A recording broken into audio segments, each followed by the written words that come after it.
Oh shit. Mas mahirap ang pababa. Okay.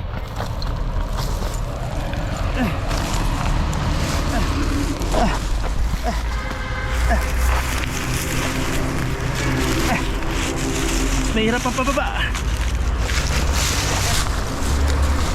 Okay. Woo.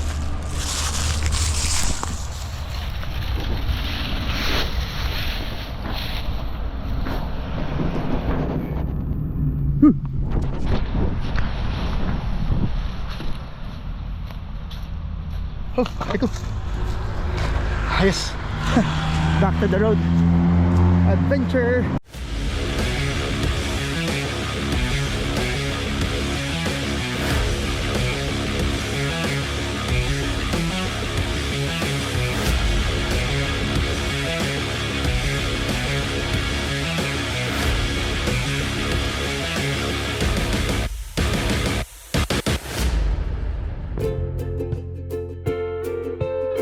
Oo, may Jollibee na kagad dito.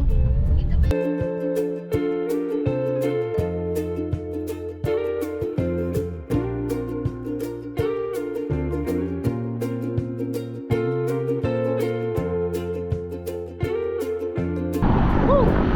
Good morning mga parts! We are currently here sa bypass road ng Alaminos papuntang San Pablo. And silipin natin kung ano itsura ng expressway. Ayan. Uy, hanggang doon lang oh. Alright, baba pa tayo. Okay.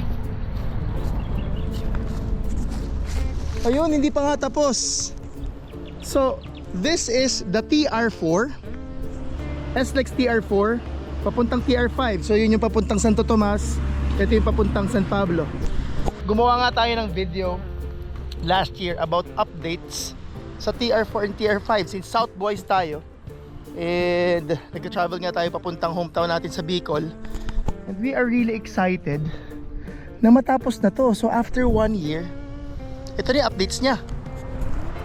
Sige, pagkwentuhan natin at search pa natin hanggang dulo na to kung ano itsura. Isa sa pinaka-inaabangang infrastructure projects sa South Luzon ngayon, ang SLEX, Toll Road 4 at Toll Road 5. At ngayong May 2026, maraming motorista, riders, travelers at negosyo ang nagtatanong, hanggang saan na ba ang progress? Kailan ito matatapos? At gaano kalaki ang magiging epekto nito sa pagbiyahe sa Southern Luzon at Bicol Region? Simulan natin sa SLEX Toll Road 4 o mas kilala bilang TR4. Ang TR4 ay isang halos 67 km expressway extension na mag-uugnay mula Santo Tomas, Batangas hanggang Lucena City sa Quezon. Kapag natapos ito, ang dating halos 4 na oras na biyahe ay maaari nang maging humigit kumulang 1 oras na lang. Originally, target sana itong matapos ng mas maaga. Ngunit nakaranas ang proyekto ng iba't ibang challenges tulad ng right-of-way acquisition issues, relocation concerns, at ilang construction delays noong mga nakaraang taon. Pero ngayong 2026, malaki na ang progreso. Ayon sa pinakahuling updates, nasa humigit kumulang 80% completion na ang kabuuang proyekto. Konti na lang. At may ilang packages o sections na target matapos ngayong taong 2026. May mga bahagi rin ang alignment, particular sa Macban hanggang Chaong area, na inaasahang magiging partially passable o bahagyang mabubuksan sa publiko habang nagpapatuloy ang construction sa ibang segments.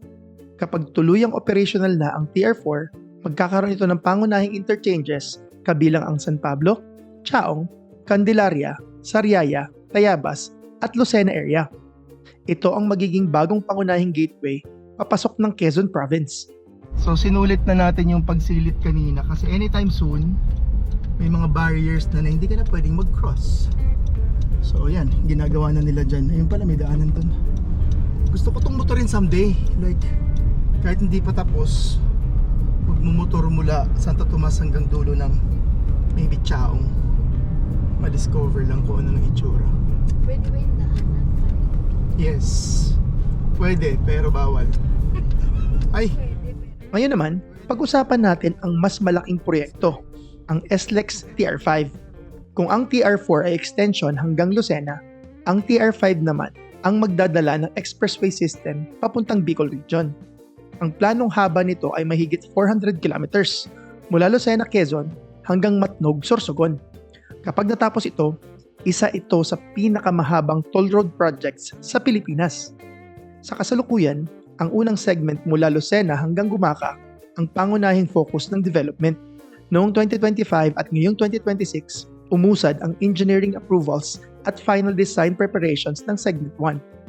Ayon sa mga updates mula sa Toll Regulatory Board at iba pang reports, inaasahan ng magsimula o magpatuloy ang major construction activities para sa unang bahagi ng proyekto. Kapag natapos ang TR5, malaking pagbabago ang mararamdaman ng mga biyahero at logistics sectors.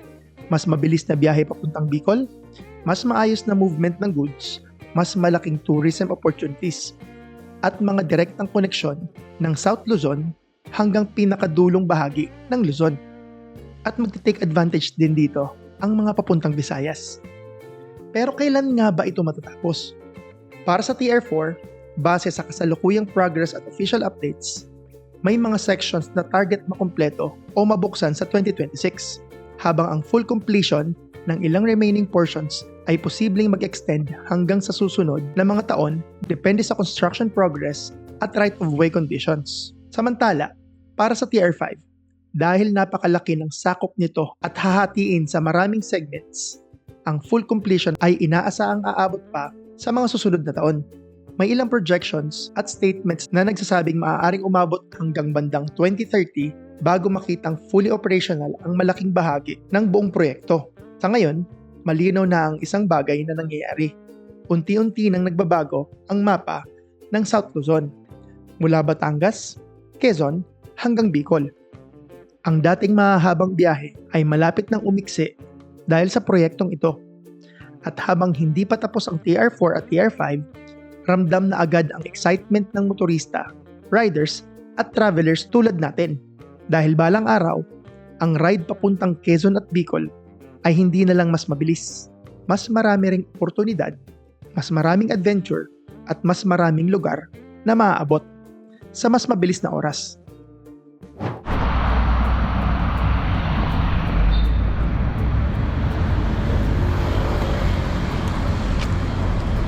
You know, so kami bulok.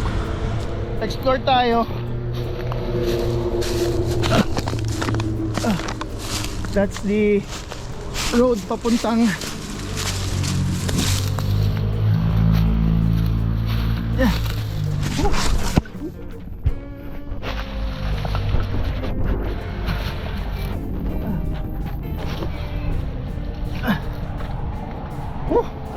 ay nakakadaan yung motorsiklo. Yung motor naman nakakadaan, you know. Hello. Alright, so we are now at TR4. Nasa may Chaong tayo. Yeah, that's the city mall. And from my perspective, almost tapos na. Yeah, abot to no.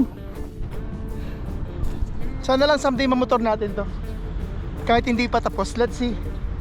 Since nakikita natin meron ng mga tricycle or meron tricycle kahit papano na nakakadaan na. Ha, Mount Manarayat ang init. Woo!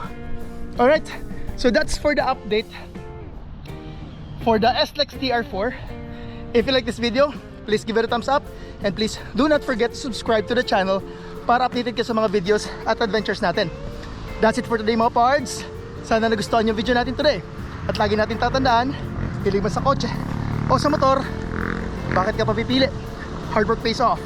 Pwede both.